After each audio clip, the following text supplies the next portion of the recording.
I literally just finished a coaching call in which my client was talking about the fact that she has made some commitments that she can't live up to.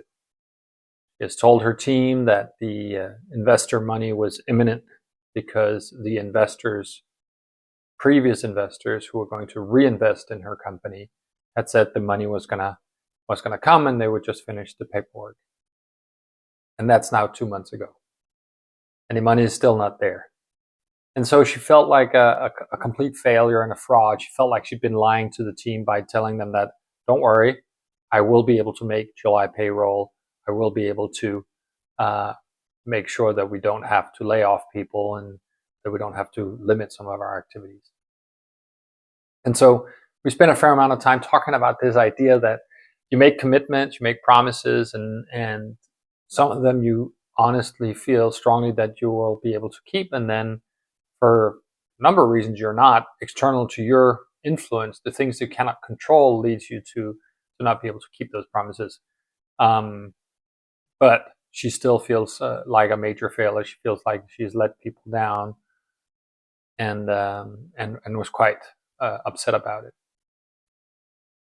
This is something that all founders, all CEOs will experience in some way or another throughout their career.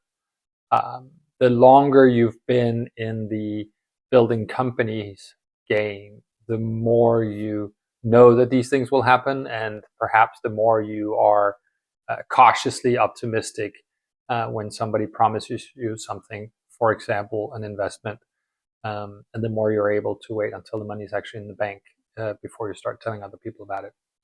So how do we deal with this? How do I take her through a coaching session like that? Well, we started by talking about the fact that nobody is perfect. And yes, we can say that and we know that, but what does that actually mean?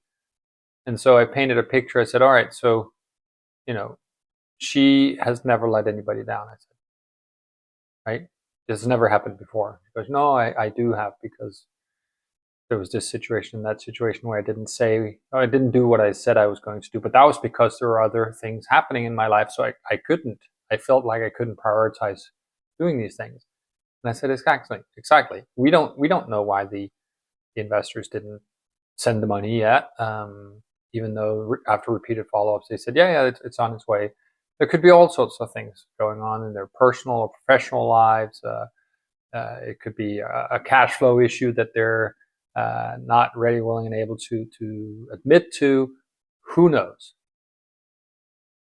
Or it could be that they've gotten cold feet and that they're actually not going to make the investment. But all of that is beyond her control. And so I advised her to go back to the investor and saying, listen, I know I've been asking you this many times, but now instead of asking when will the money be here, I'm going to ask you or talk to you about what it is that's preventing you from wiring the funds. And I would like to ask you to be completely open and honest with me. Is it because you've lost faith in our project? Is it because you don't have the money? Is it something that's technical? And if so, something with banks or whatever, can I get more information? Because me following up with you and you're not responding, or me following up with you and you just saying, hey, it's coming, doesn't really help anybody. So the point of doing this video is this idea that you will let your team down and you will let yourself down along the way. And the important thing is to remember there are two things you can control: how you act, what you actually do. Are you acting in good faith? Are you doing the best you can? And how you relate to your thoughts. Those are the two things you can control. Anything and everything else is beyond. And so maybe think about that when somebody says they're going to do something. Just take a beat and realize that they believe that they will do this, but they may not be able to, and so you should not count on it, so to speak, until it has happened. All right, that was an example of what happens in some of the coaching calls that I do.